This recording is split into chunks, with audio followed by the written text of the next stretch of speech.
Punto relevante.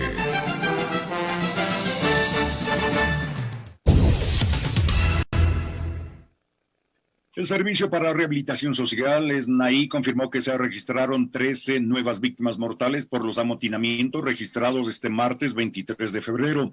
En total, la autoridad penitenciaria señala que hay 75 muertos por los hechos violentos y la confrontación entre bandas rivales en el interior de los centros penitenciarios.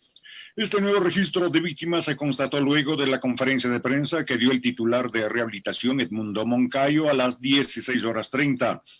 Hasta esa hora, la información oficial señalaba 62 muertos, 33 de ellos fallecidos en la cárcel cuencana de Turi, 8 en Cotopaxi y 21 en Guayaquil. Pero esto cambió minutos después. Según la autoridad del sistema penitenciario, la razón de los enfrentamientos se debe a una ruptura del liderazgo en la banda Los Choneros, ocurrida desde el deceso de su máximo líder, alias Rasquinia, en diciembre del 2020. Resaltó que los amotinamientos se generaron después de un operativo de requisa efectuado el lunes 22 de febrero, donde se decomisaron armas con las que se pretendía atacar a los líderes de las bandas involucradas que se encuentran en un pabellón de máxima seguridad en el centro penitenciario de Guayaquil. Entre tanto, el presidente Moreno se pronunció sobre el tema a través de su cuenta oficial y dijo que ha dispuesto al Ministerio de la Defensa ejercer un control estricto en los perímetros de los exteriores de las cárceles. En Pichincha opina, y sobre este tema, la palabra la tiene Alexis Moncayo. 7:05 a.m, miércoles 24 de febrero de 2021. Hoy es como han sido característicos ya durante en algunas jornadas, empezar diciéndoles que no son buenos días, ¿no? Y hoy en particular creo que como ecuatorianos nos sentimos profundamente golpeados, profundamente decepcionados y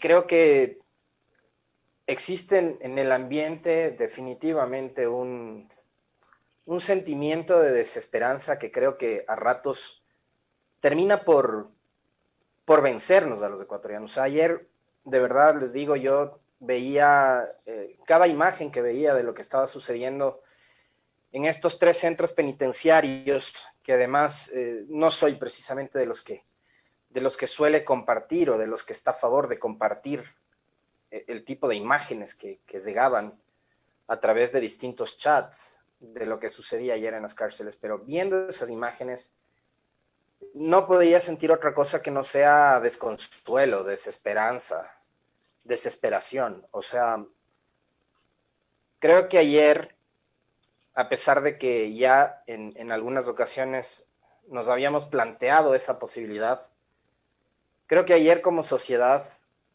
tocamos fondo. Y no es como alguna gente dice, ¿no? Porque a ratos estamos tan deshumanizados que creemos que los que están metidos en las cárceles no son pues precisamente seres humanos. Créanme, hay gente que así piensa, ¿no? Que cree que los que están recluidos en un centro de rehabilitación social, en una penitenciaría, en una cárcel, son animales. Hay gente que piensa eso. Y lamentablemente ayer, y en estos días, por cierto, hago nada más un breve paréntesis, a propósito de la campaña electoral, tanto de primera como lo que va a ser la segunda vuelta, hemos visto y he visto una proliferación brutal de trolls en las redes sociales, tanto en Twitter como en Facebook. Hay una proliferación de trolls pero impresionantes que hay que estar bloqueando a cada momento, ¿no? Pero a propósito de eso, ayer yo ponía en uno de los tweets que lo sucedido durante la jornada de este martes, como sociedad tiene que ponernos a reflexionar sobre qué es lo que queremos, hacia dónde pretendemos ir y qué vuelta que le vamos a sacar a esta situación tan crítica, porque insisto, creo que con lo de ayer ya tocamos fondo, ¿no? Días atrás, con lo del asesinato del presentador de televisión Efraín Ruales, también yo les decía que sentía esa misma desazón, esa misma desesperanza, pero ya con lo de ayer, ver una masacre en 3 centros de rehabilitación que cuentan hasta el momento 75 personas fallecidas, insisto, no son animales, no son zombies, son personas. que han tenido que enfrentar otro tipo de dificultades, otro tipo de situaciones, que han tenido que soportar, qué sé yo, otro tipo de experiencias, otro tipo de crianza, no sé, pero son personas, finalmente, son seres humanos. Y, y lo sucedido el día de ayer, insisto, tiene que replantearnos a nosotros como país, como sociedad, hacia dónde queremos ir y qué es lo que queremos, ¿no? ¿Qué tipo de sociedad queremos construir a futuro? Porque yo insisto, las imágenes de ayer demuestran que estamos rotos, que no hay respeto por lo más elemental, que es el derecho a la vida de la otra persona. Lo de ayer fue una masacre. Las imágenes de ayer daban cuenta de una carnicería. Ni siquiera en un camal, a una res, le dan el trato que ayer le dieron a seres humanos en las cárceles. Pero además de la descomposición social que tenemos hoy, en donde el propio presidente de la República, el propio jefe del Estado, ha normalizado la mentira y ha normalizado el cinismo. ¿Qué esperamos de un país así? En donde el propio presidente es el principal promotor de fake news, donde el propio gobierno es el principal promotor del odio. Porque fíjense ustedes, y esto puede parecer ya cansino, odioso, pero fíjense ustedes que ayer, cuando se empieza a conocer de los amotinamientos en las cárceles del Tur y de Litoral y de la Tacunga, y le preguntan en este espacio que tiene el presidente con periodistas que después ni siquiera le repreguntan ni le cuestionan.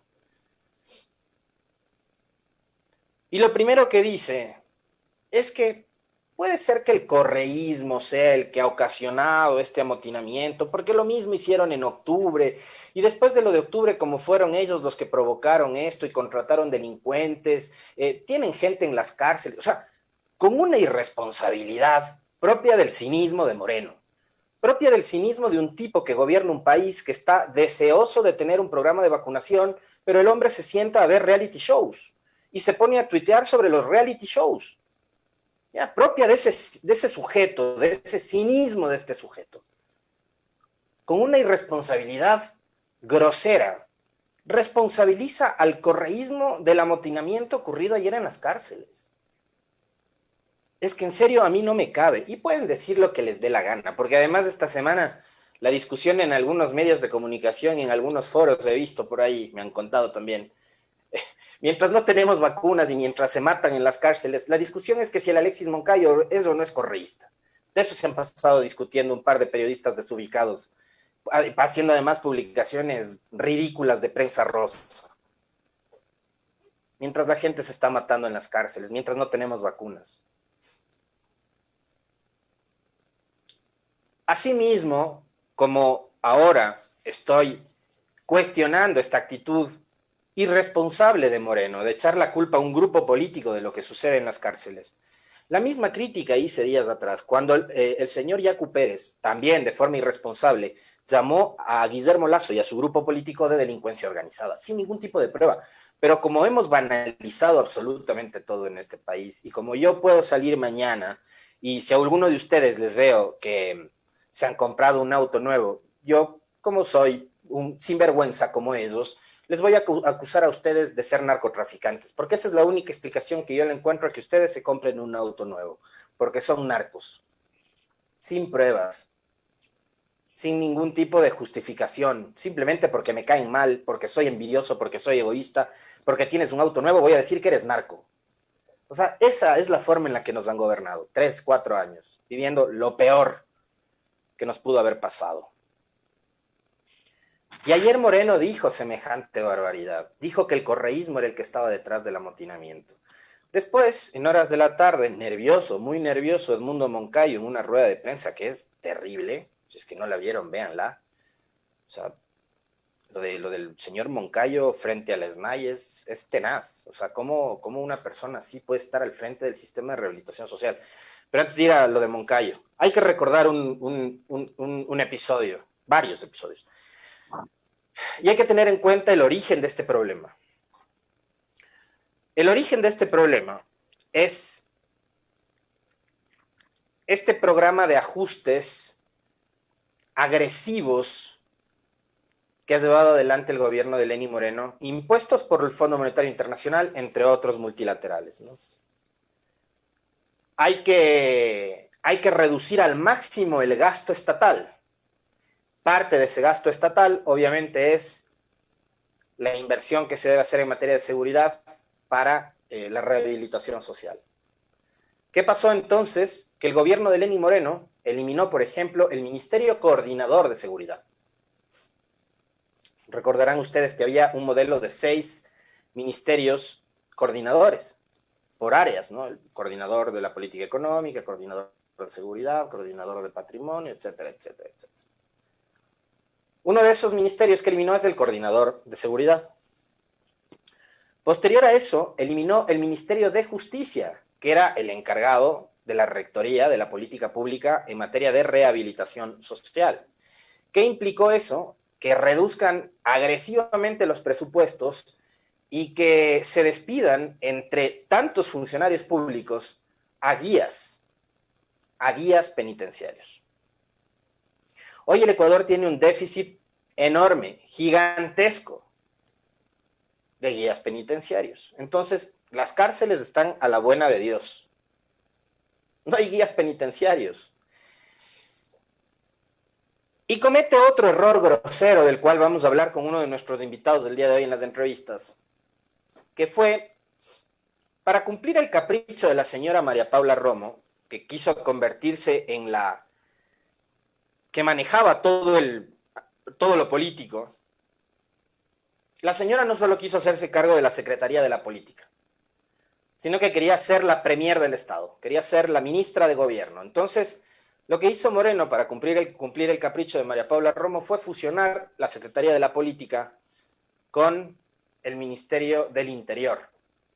Y a un ministerio que se encargaba exclusivamente de los temas de la seguridad y la policía, como era el Ministerio del Interior, terminó convirtiéndole en una fanesca, manejando lo político, manejando alcaldías, prefecturas, relacionamiento con juntas parroquiales, organizaciones sociales, etcétera, etcétera, etcétera, con el manejo de la seguridad. Y terminaron dejándonos lo que hoy tenemos como Ministerio de Gobierno. Un ministerio que no se ocupa absolutamente de nada, que por andar en el maniqueo político desatendió los temas más importantes, que eran los de la seguridad. Hoy ese ministerio será recordado como el ministerio desde el cual se dirigió la política de reparto de los hospitales, por ejemplo, mientras los ecuatorianos se mataban en las calles, mientras cada vez más las tasas de homicidio, de delincuencia, de robo, de asalto, etcétera, etcétera, etcétera, etcétera, se disparaban. Eso no importaba porque el Ministerio de Gobierno estaba en lo suyo. ¿Y qué era lo suyo? El reparto político para obstaculizar los juicios políticos en la Asamblea, para blindar al gobierno, para aprobar las leyes, para tener los 70 votos mágicos que se necesitaba, para aprobar leyes impopulares, como por ejemplo la ley humanitaria, entre otras cosas. Entonces, también para algunos desubicados, entre ellos periodistas, ¿no? Que ayer veía, de verdad que hay que ser cínico. Porque mientras hacían todo este desastre, y fíjense ustedes que yo he mencionado 3, 4 cositas por ahí, de las que uno sabe, probablemente hay muchas más, pero les decía, eliminación del Ministerio de Seguridad, eliminación del Ministerio de Justicia, despidos de los guías penitenciarios, fusión del Ministerio del Interior con la Secretaría de la Política, etcétera, ¿no? Ayer veía periodistas que decían, ¿en qué momento llegamos a esto? Bueno, a esto llegamos estos 4 años mientras ustedes estaban ocupados hablando de Correa, pues. Mientras ustedes estaban preocupados publicando y promoviendo el odio contra el correísmo, resulta que su gobierno estaba desarticulando todo el Estado y todas las políticas públicas de seguridad. Pero si vivimos en el mismo país, solo que ustedes veían una realidad y nosotros, los ecuatorianos, veíamos otra realidad, que es esta, en la que se matan en las cárceles, en la que se nos morían los contagiados de COVID en las calles de Guayaquil porque no había atención médica. Esa es la realidad, ese es el Ecuador de Moreno. Ese es el Ecuador de Moreno y sus aliados. Ese es el Ecuador del ajuste económico motivado por los acuerdos aprobados entre gobierno y Fondo Monetario Internacional. Ese es el Ecuador que prefiere desatender la política pública en el área social, en la salud, en la vivienda, en la educación, en la rehabilitación social, y que prefiere negociar la deuda con los multilaterales para conseguir puestos directivos como el que ahora goza Richard Martínez en Washington, en el BID, ¿no? Esa es la realidad, eso es lo que hemos vivido estos 4 años. Lamentablemente ustedes decidieron ponerse una venda en los ojos, no ver lo que estaba pasando con el gobierno y las cosas que estaba haciendo y las que estaba dejando de hacer el gobierno de Moreno, y se dedicaron y se concentraron solamente a hablar de Correa durante 4 años. Y que además creo que ni Moreno ni la prensa esta que ha sido muy cómplice del gobierno lo logra entender hasta ahora, ¿no? Creo que no procesan el resultado del 7 de febrero. Pero les voy a decir así, clarito, porque parece que el resultado está ahí y creo que lo entendemos tanto ustedes como yo de la misma manera. Hablar de Correa, al único que le benefició es a Correa. No les benefició a ustedes y obviamente no le benefició a su candidato, que con las justas alcanza a llegar a la segunda vuelta, peleándose con Yacu Pérez. Pero 4 años se la pasaron hablando de Correa, se la pasaron hablando de la corrupción, de lo malo que fue, de lo perverso que fue, de lo diabólico que fue Correa, que persiguió a la prensa, que les obligó a los empresarios a pagar impuestos, que no sé qué, que Correa por aquí, Correa por acá. Un día no hubo en 4 años que Correa no sea tendencia en las redes sociales. Gracias a ustedes. Y siguen sin entender la coyuntura política por la que enfrenta el Ecuador. O sea, y seguir hablando de Correa después de lo que vimos ayer, me parece que ya raya, insisto una vez más, en lo irresponsable. O sea, lo de Moreno ayer, yo creo que es una raya más, ¿no? O sea, y es lo deportivamente absurdo como se toma el presidente una crisis como la que estamos viviendo. Hablo de la pandemia y hablo de lo sucedido ayer en las cárceles. 75 muertos y al hombre lo primero que se le ocurre es responsabilizar a Correa, un hombre que no está en el país hace 4 años. Es de locos lo que vivimos. Y mientras eso pasaba en las cárceles, parecía que para el gobierno, y como lo titulaba ayer uno de los medios de comunicación que también es parte de esa plataforma gubernamental, era el mejor momento político para enviar la siguiente propuesta de ley a la Asamblea. Profe, usted nos dirá.